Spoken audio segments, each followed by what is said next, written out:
Looks like you guys are outside. Yeah, we kind of do it on brand, you know. Yeah, we kind of have no other choice. This is our spot. We've boxed ourselves into outside. Yeah. Well, awesome. Well, hey If we're gonna be guys. stuck, if we're gonna be stuck anywhere, I feel like the entire outside Outside. world is good. Yeah. Yeah, I mean it's great to not see you guys with masks as of late too. So, Oh, I know, I yeah. know, I know. well, hey guys, hey, congratulations for your 100th episode of Podcast But Outside. Thank Thank you. you. Thank you. It feels good. High number. Yeah, thanks for chatting with me. Maybe this is a podcast called like Zoom Roulette, where I just randomly chat to people on Zoom or something like We that. are we are recording this, and we will release it, and we will split the ad money with you, 80-20, our favor. You mean the $1 we could possibly earn? Yeah. Yeah. You'll get $1 maximum. Yeah, So. there's a cap on that. There's a cap. Hey, so one of the things that that is a running gag on your guys' podcast is Jon Hamm.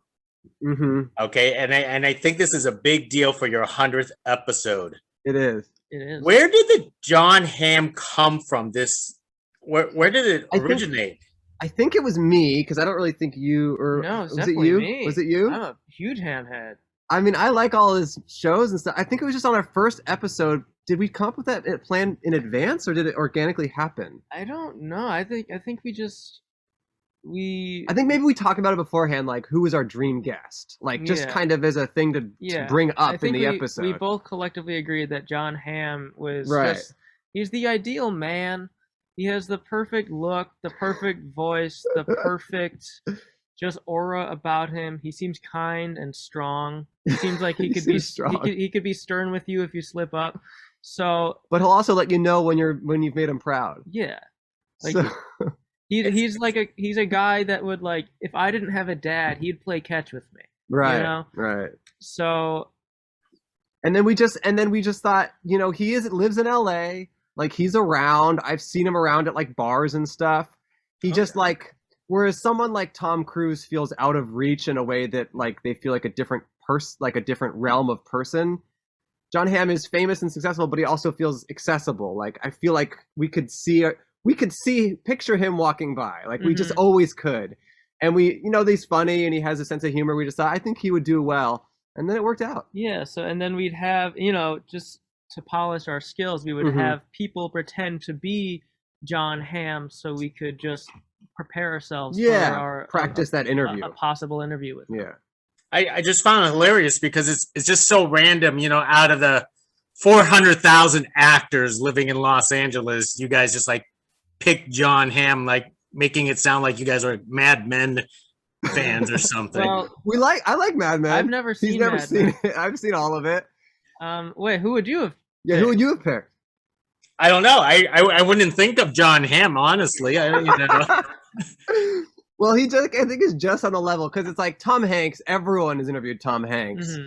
I just feel like Jon Hamm's kind of at the perfect level where, you know, he's not on social media, so he's a little elusive, but you kind of feel like you get a sense of his personality just hearing him kind of, I don't know, I just feel like we knew who he was, and then when he sat down, we were right. He was the perfect guest. And prior to the 100th episode, you guys never met Jon Hamm, like talk to him personally? Never, because we always thought, well, if we do get him, it'll be random, or we'll try to figure it out if it could happen for the 100th. But no, we never got it. We never reached out to him, never talked to him. It's just, yeah. Oh, come on. How random was that for the 100th episode? Yeah, I mean, you know, I would say, you know, fate intervened, you know, but ultimately, you know, he was a guest on our show. No stalking involved. No. It was all very. There was no one. None of his loved ones were held in a van nearby. It was all very chill. Yeah. So when he finally sat down, what was actually going through your guys' heads? Well, you know, each episode in post, there's like a Jon Hamm count, and it says 0 because we have yet to have him. So the second he sat down, I knew in my mind, in post, that ticker would change to Jon Hamm count 1. So that was very exciting. Yeah, there's a lot of editing in our show, visual stuff that happens in post. So often we're thinking of those things while we're shooting. Like, oh, he just said this. I think this picture could go in there or whatever. And I was just like, my hand was shaking, actually. I was really nervous just because it's just been so much build up and it felt surreal to even see him. And I don't know. It's not like we didn't do any research. We didn't have any plan of what we were going to. I mean, we practiced, but we weren't going to like ask him about his latest movie. Like, we just wanted it to be a casual conversation about relatable stuff like that people were thinking about the pandemic and social media. So we're really happy with how the conversation went because it didn't feel like a normal talk show where you're like, so you're here to promote such and such. And I heard you had a story about a carjacking. You know what I mean? It was just very organic. Wow. Yeah. And were you surprised on how funny he is in person?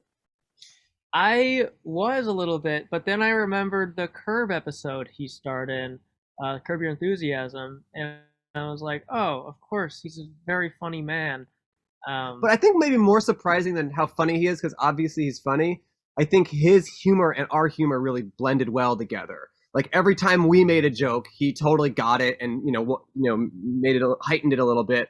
And every time he made a joke, we kind of heightened it. There was just like a lot of back and forth that was really, I don't know, just felt very good gelling good energy, chemistry. Good chemistry. Because it's like, obviously he's funny, but some people have different senses of humor, and I just feel like we all got along. And what's interesting is I saw a few comments on our video that said Jon Hamm is just a comedian who has been casted as a lead man because he's attractive. Mm-hmm. And he's good. He's a great actor, but at art, I think he's a very funny man. I think he's a comedian who just happens to be really hot. Yeah. So kind of like us, actually. Yeah, kind of like us. There you go. No, I've talked with Jon Hamm before. He is a great. Oh, we have that in common. Wow. Well, I've interviewed a lot of people before. That's great. And while you guys are celebrating your 100 episodes, I think I could almost declare officially you guys are my 200. One of you guys is my 200th interview subject for 2021. That's 2021? For 2021. I have already interviewed 200 people this year. Oh my God. That's a lot. Congratulations. I think we've also maybe interviewed more. We've maybe interviewed 200 too, because our show. Yeah. We might be on similar levels. Right? Because I just interview people via Zoom, and you guys interview people off the sidewalk. Did you used to interview mostly in person? Yes. I've interviewed Jon Hamm in person. This has made things easier. You were able to get in more interviews probably on Zoom, yeah? Yeah, I get a lot more interviews on Zoom because now like these studios know that I'm home and I'm not going anywhere, so I don't have to commute.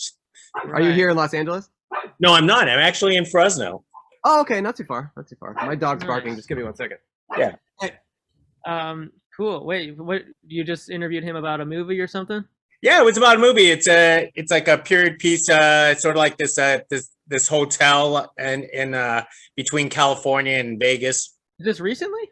Oh, it was I want to say about 2-3 years ago. Oh, okay, cool. Yeah, he was very nice. Nice guy, tall guy, and all this kind of. I've interviewed I'm tall too. People. I wouldn't say I'm a little taller, I think, than taller. John. Yeah, so that's exciting. Yeah. I've interviewed random people. I mean, like, let's see. You mentioned Tom Cruise. I interviewed him on a red carpet. Okay. Who's the tallest? Who do you think the tallest guy you've interviewed is? Tallest guy I've interviewed. You know what? I don't know, because half the time they're sitting down. Oh, sure. Right. I could tell you Tom Cruise is not very tall. Yeah, sure. That's we're aware of that. Yeah, I mean I think we chose well when we just kind of, not with too much thought, picked Jon Hamm as our dream guest. But he also felt somewhat accessible. Like I said, it's just I felt like we could get him theoretically, so it seemed to make sense. And since then, you guys only had one email contact from him. This is like a thank you. Yeah, he said thank you. Yeah, we haven't sent him the episode yet. We were gonna kind of wait a couple days. I mean, what I want to tell him is there are hundreds of comments on our YouTube and on our social media and stuff that are people who are like, I can't believe I'm crying over Jon Hamm.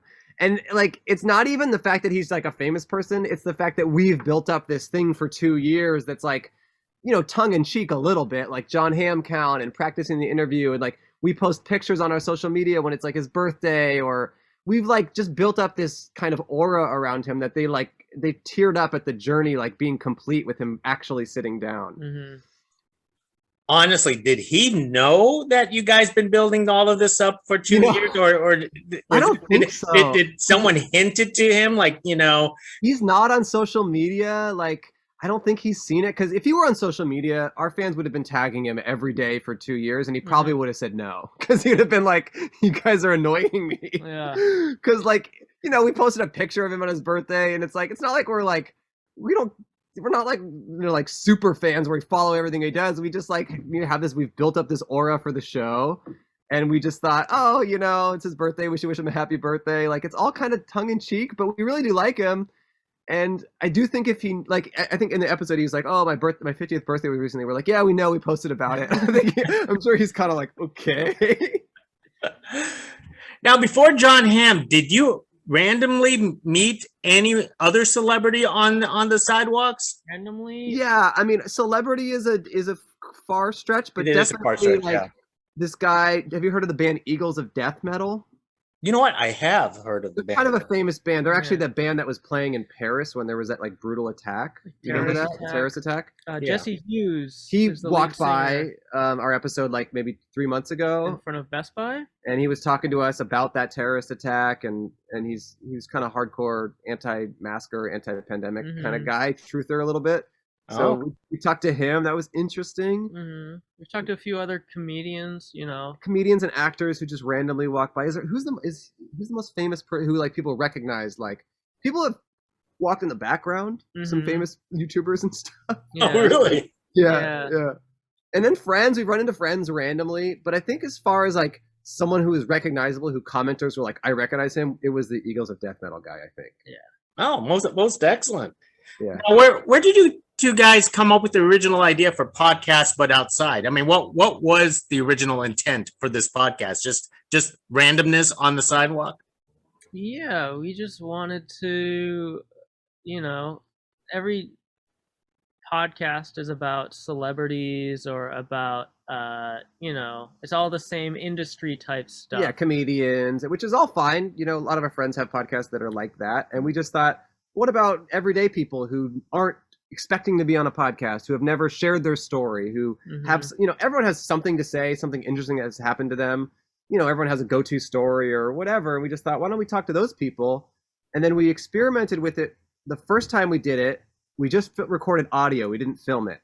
Oh. And Cole was saying beforehand, he was like, I think we should film it. I was like, well, I don't know. A podcast is usually just audio. This was, 2 years ago. I think since then, all podcasts are on YouTube now. But back then, it wasn't quite so prevalent. Anyway, the first episode we recorded, tons of interesting visual stuff happened.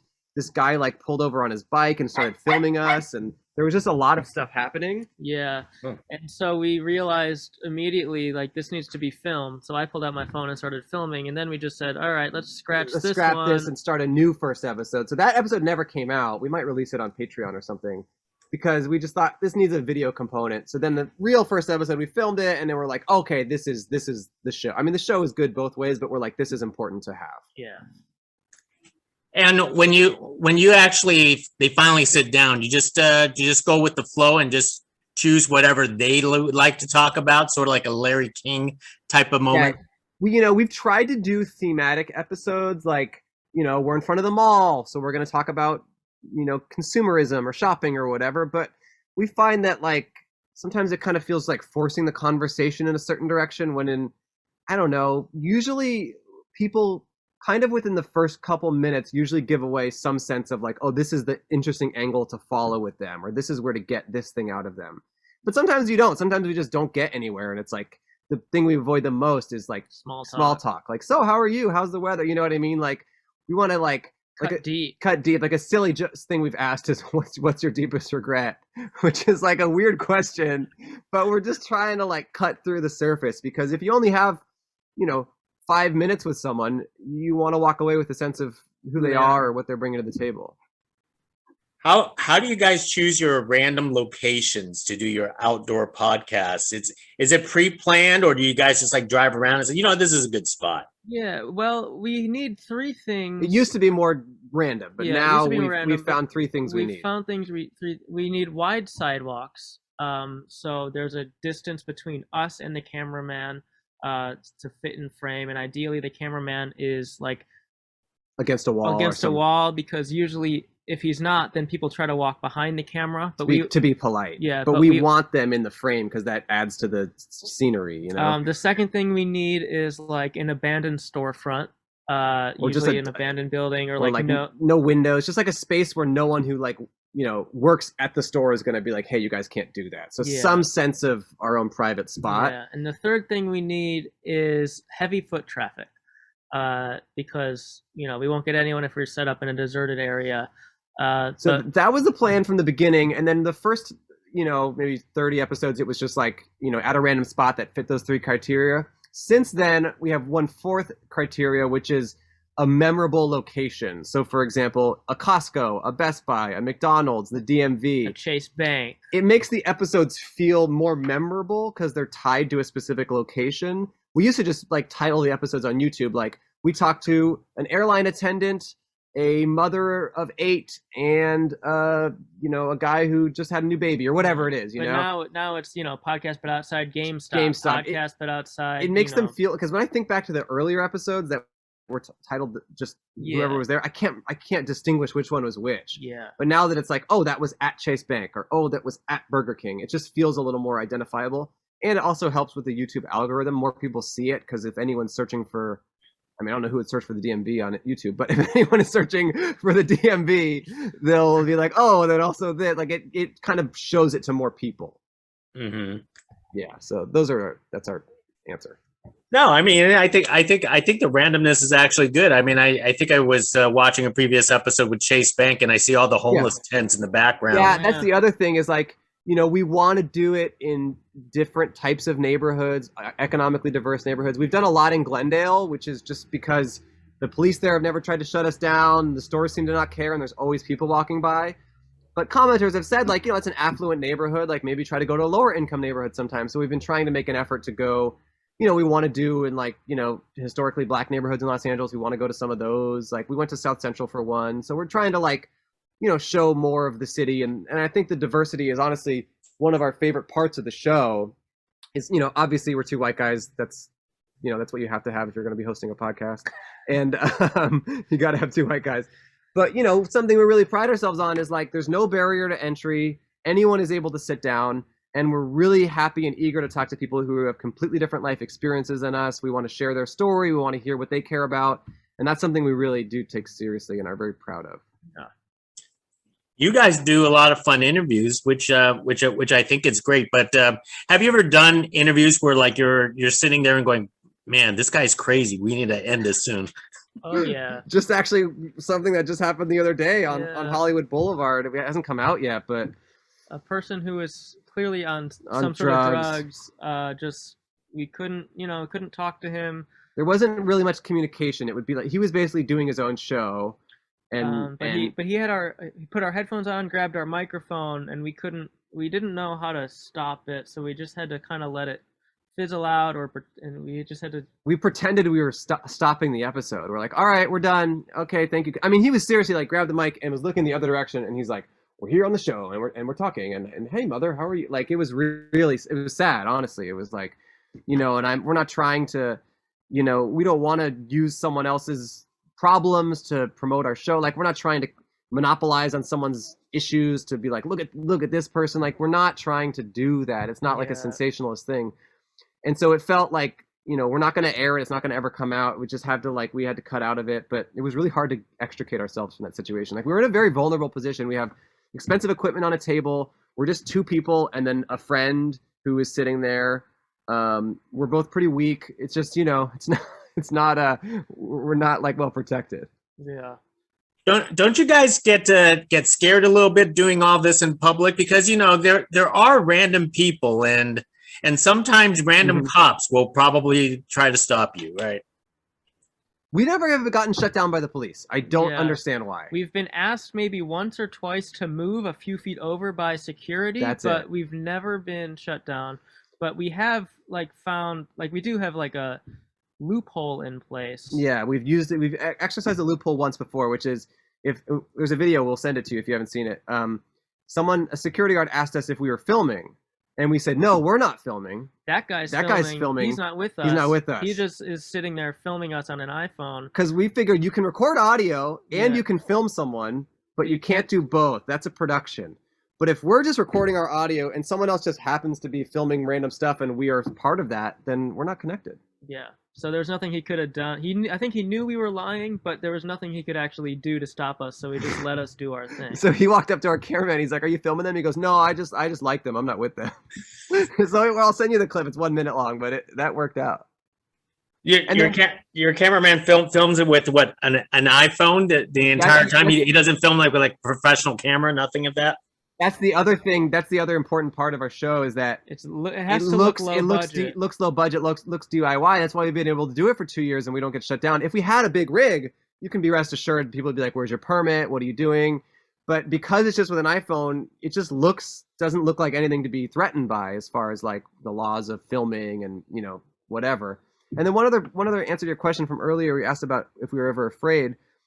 I think that being in public while we are in a vulnerable position, I also think the fact that we're in public protects us in a way. And the fact that we're filming. Because there are people walking, there's always random people walking by. I feel like even if someone had bad intentions, they'd be less likely to do it because it's so public, because it's being filmed, because there's 10 people that way and 10 people that way walking by. I just feel like couldn't get away with anything, Mm-hmm. I think that's a big part of it as well. It also protects us. Oh, well, you're so fortunate. I would be afraid just to have my equipment out there on the sidewalk. Someone could just like run by and take an Apple laptop or something. Yeah. We don't have a laptop. It's just a little Zoom recorder. It's quite small. Yeah. And if someone takes it, the biggest thing we'd be missing out on our episode. But besides that, we can replace it. Now, you guys also have taken your podcast on the road. Do you guys do that pretty often? So we were gearing up to before Cole started the pandemic. Sorry.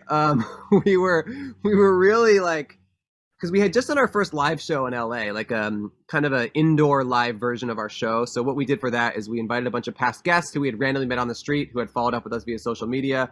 We invited maybe 6 or 7 of those guests, some friends of ours. That was at a venue in LA. It was a 200-seat theater. We sold it out. It felt like, oh my God, this is cool. We can do this live show. So our plan was to take the live show on the road, do indoor venues in cities to help pay for the trip, and then do outdoor episodes in different cities to talk to different people around the country. But then we had to scrap. We had a bunch of dates booked, and we had to scrap it all. So.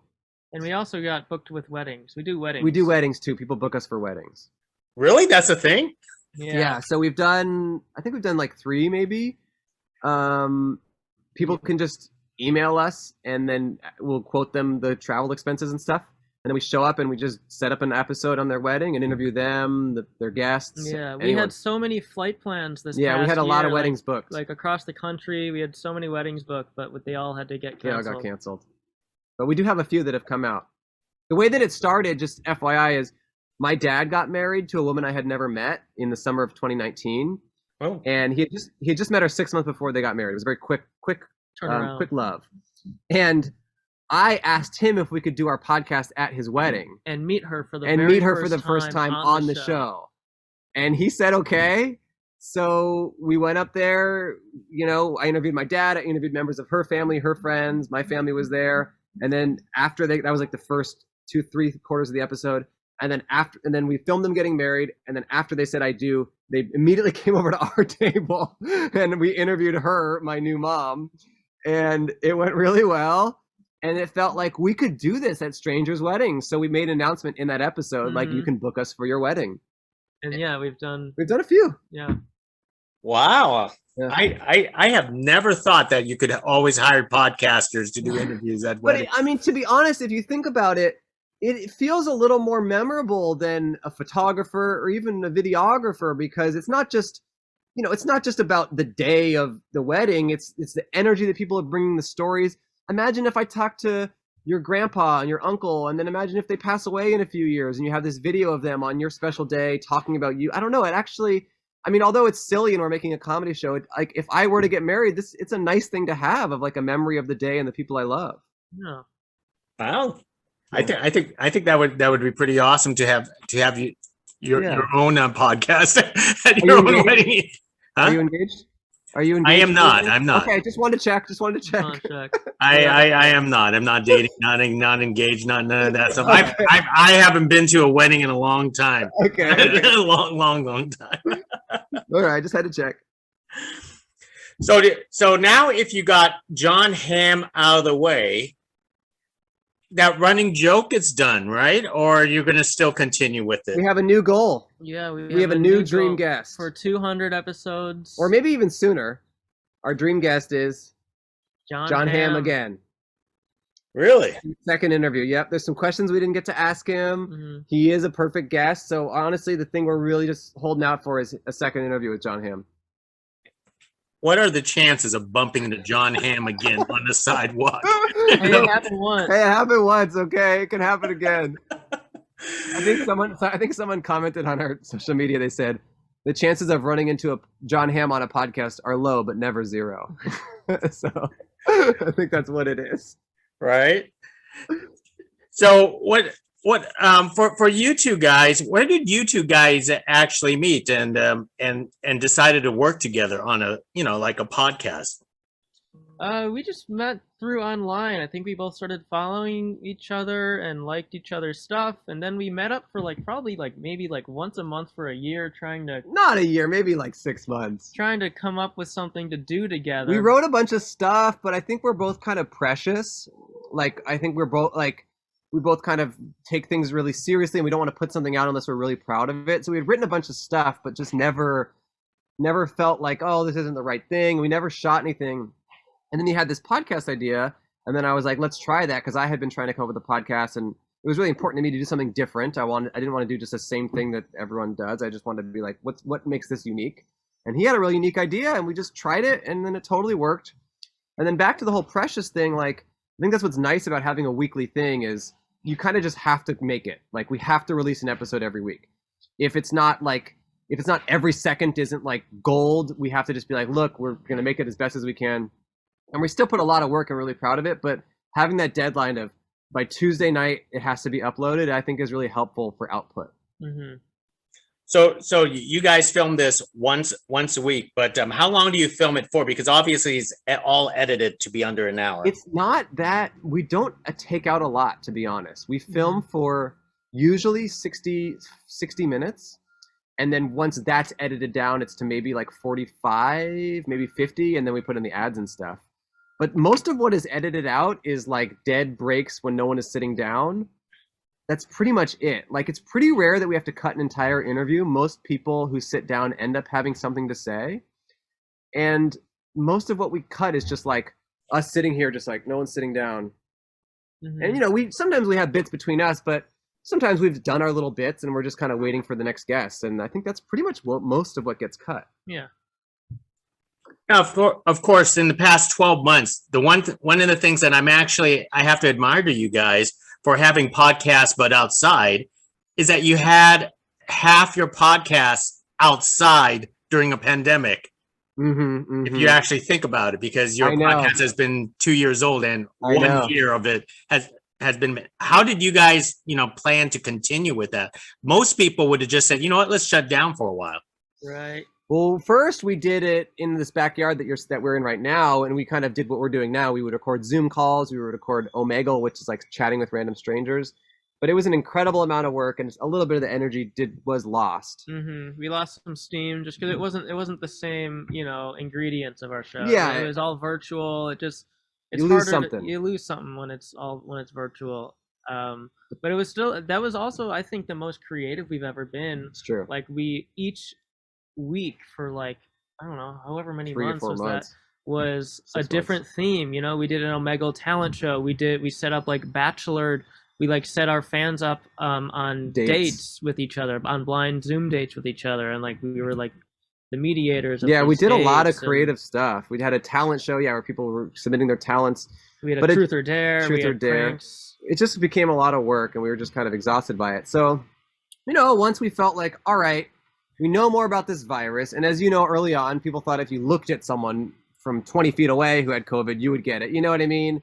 And now it seems all right, surfaces don't seem quite as dangerous. Outdoors seems safer. You wear a mask, you should be okay. So we're all right, we're going to go outside. We're going to brave it. We put on like hazmat suits just as a visual gag. We put on like face shields and we were like hardcore the first time, mostly just to address the fact that we hadn't been out in public in a while. And it was great. People were eager to sit down. We had some great interviews, and we felt so energized for the first time. As you know, this year has been tough for people, and not getting that sense of socialization and not seeing your friends. It's hard. So it just felt like, oh, like this feels normal. This is giving us energy. And then since then, the show has grown bigger than it's ever been before. And then now we have Jon Hamm, and it just felt like it was the right move to go back outside and, brave the public. And when everyone is afraid of the public, everyone has been afraid of a stranger, and we're trying to welcome them in. It's almost like a form of therapy in its own way, right? Yeah. For this process. Yeah. It really is, yeah. And it's also like on a socialization level, like, I have friends who haven't seen their friends in a year, and I'm like, I feel like I've been really social. I've been meeting, 10 people a week on my show. Like, I mean, in a safe way, but it's really saved me because I'm a huge extrovert and I really need to be around other people. So it felt like, energizing. Yeah. Well, pretty soon everything's going to completely open up, hopefully by June. You guys are making big plans for the podcast, maybe traveling, or maybe you're going to do a little bit something more creative. I mean, obviously you said that was too much work. No, we'd love to travel because, like we said, a huge part of our show is talking to different people, hearing diverse perspectives. I'd love to go to, the South. I'd love to go to, the East Coast, maybe Florida. I'd love to talk to different people and just hear what they have to say, hear some interesting stories, and make some new friends. After doing this for 2 years, what does it say about people of Los Angeles that you guys discovered? I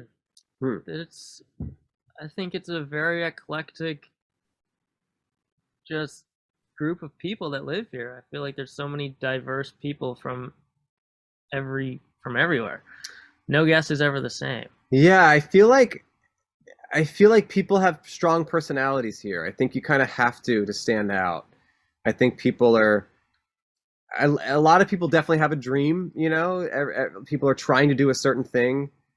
And people definitely love to self-promote. They love to get their thing out there. That's the thing that we've noticed as our platform has gotten bigger, because we have a TikTok that has like a lot of followers, and a lot of people recognize us from that, young people in particular.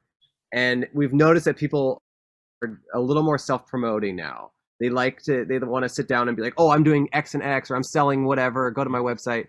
So when people ask us about the show and they're sitting down, we tell them that we don't have a big following. Yeah, we say we have 4 followers on TikTok.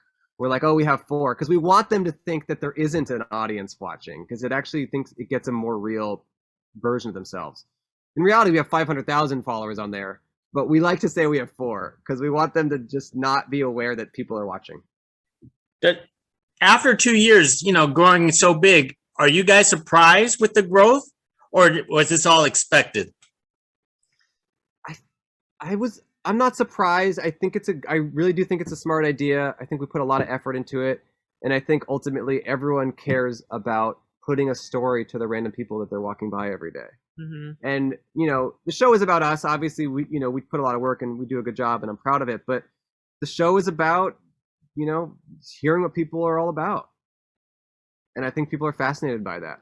Yeah, we've stopped answering questions about ourselves if anyone asks. Yeah, if they ask us, so what do you guys do? Because a guest sits down and they don't, they have no awareness of us or what we do, and they say, what do you guys do? We go, oh, we're boring. What about you? Like, because it's not about us; it's about them. We're just a mirror.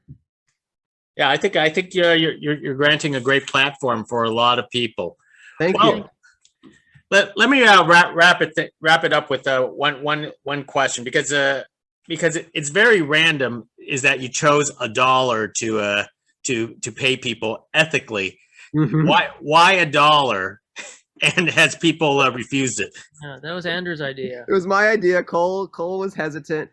I've been working in entertainment for 12 years. I've done a lot of stuff for free. I've been a guest on a lot of podcasts. I've done stand-up on a lot of stand-up shows.